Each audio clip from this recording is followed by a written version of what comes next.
Ici Anthony Dallaire et bon début de soirée à tous. L'incertitude plane sur une douzaine de personnes âgées d'une résidence de la maison Andrea située à La Sarre. C'est que la résidence fermera ses portes en mars prochain.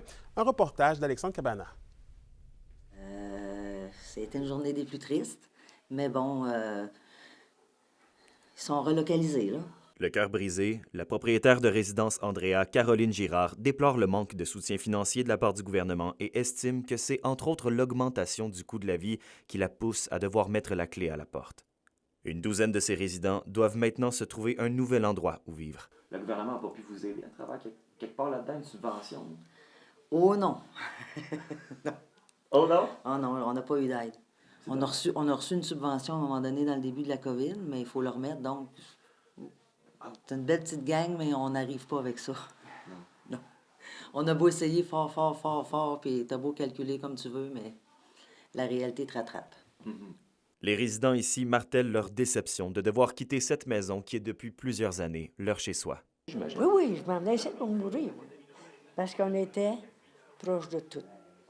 Mais la bourse, je ne serais pas autonome autant que ça. Pourquoi? Mais c'est loin de tout, là. J'avais tous les soins, mais j'avais mon bain, j'avais tout. Pas de bonne raison de partir pour vous, là.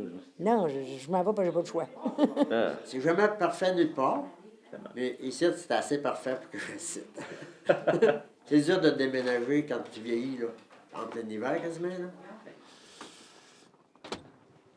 Mais au-delà de la fermeture imminente pour la maison pour personnes âgées, Andrea, est-ce qu'il n'y aurait pas une tendance à l'échelle québécoise, peut-être une raison qui pousserait les résidences pour personnes âgées à mettre la clé à la porte? En fait, l'équation est très simple. C'est qu'on a des revenus, donc des revenus de loyer principalement, qui ne permettent plus de couvrir l'augmentation des coûts. Et malheureusement, on a atteint un point de rupture où les aînés, en tout cas beaucoup d'aînés, ne peuvent pas payer ce que ça coûte aujourd'hui pour vivre en résidence. Donc, 90 fermetures au Québec depuis le 1er avril et seulement 12 nouvelles résidences. Donc, on est même en recul sur le nombre total d'unités. Le regroupement québécois des résidences pour aînés est d'avis que le gouvernement multiplie peut-être les annonces pour les aînés, mais pour ce qui est des mesures mises en place dans l'immédiat, les couleurs des sommes d'argent n'est toujours pas en vue. On est dans la base, là, mais vraiment dans la base des besoins de l'être humain. Alors, s'il y a un endroit où il ne faut pas couper ces biens-là, je vous dirais même qu'il faut réinvestir. Il faut travailler sur le long terme parce que le vieillissement de la population, c'est non seulement une réalité, mais ça va s'accentuer. Hein? On va avoir une personne, un Québécois sur 4 d'ici 2031, ça va être un aîné. C'était 1 sur 6 il y a 4 ou 5 ans, c'est maintenant 1 sur 5. Alors, le mur, on le frappe déjà. Alexandre Cabana, RNC Nouvelles, à La Sarre.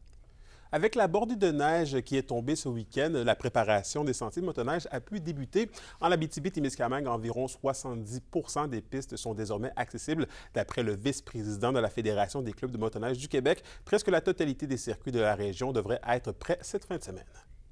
Et on change complètement de sujet, bien que supposément temporaire, la fermeture du bar Le Chill à Rouyn-Noranda a suscité beaucoup de réactions dans les dernières semaines. Et au-delà de l'impact social, est-ce que l'attrait touristique de la ville de Rouyn-Noranda peut être impacté à long terme par la fermeture de ces discothèques?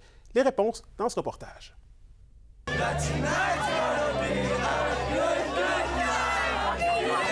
La musique nocturne des discothèques se fait de moins en moins entendre à Rouyn-Noranda. Moi, je pense qu'on doit sortir pour aller danser. Il y avait les soirées salsa, il y a plein de trucs. Tu sais, c'est qu'à un moment donné, tout le monde est comme « Ah, j'aime ça », mais si tu y vas une fois par 2 mois, bien, ça ne survivra pas. Depuis 2017, les bars O'Toole, Le Groove, l'Échappée Belle et récemment le Chill sont tombés au combat.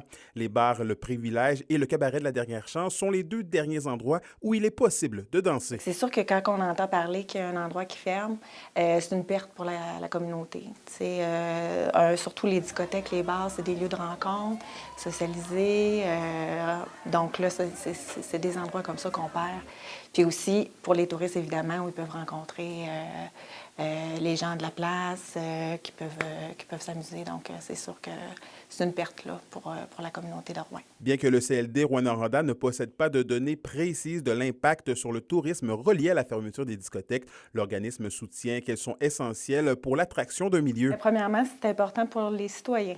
Le tourisme, oui, on le fait pour les visiteurs, Mais c'est important d'avoir des attraits, d'avoir des endroits pour les gens de qualité. Il n'y a pas nécessairement une inquiétude, mais c'est sûr qu'on souhaite qu'il y ait quelqu'un qui reprenne le flambeau là, du bar Le Chill là, pour pouvoir continuer à desservir là, ces services-là ou cet attrait-là pour les gens. La situation préoccupe Thomas Deslauriers, le propriétaire du cabaret de la Dernière Chance. Moi, je pense que c'est un début d'une genre de cascade. Pour lui, alcool et danse ne sont plus la paire parfaite pour attirer une clientèle viable, d'autant plus que, toujours selon ses dires, c'est toute l'industrie des débits de boissons qui est sur respirateur artificiel et vouée à disparaître dans les prochaines années si rien n'est fait. Est-ce que c'est mort? Non. Est-ce que ça va être la même façon de faire? C'est sûr que non. Il va falloir s'adapter. Je pense pas que la viabilité du bar Le Cabaret de la Dernière Chance est terminée. Pas du tout. T'sais, après, c'est à nous de trouver le moyen de ramener les gens puis de rendre ça rentable. Résigné à continuer d'offrir ses services, l'homme d'affaires et ses collègues de l'industrie sont en mode solution.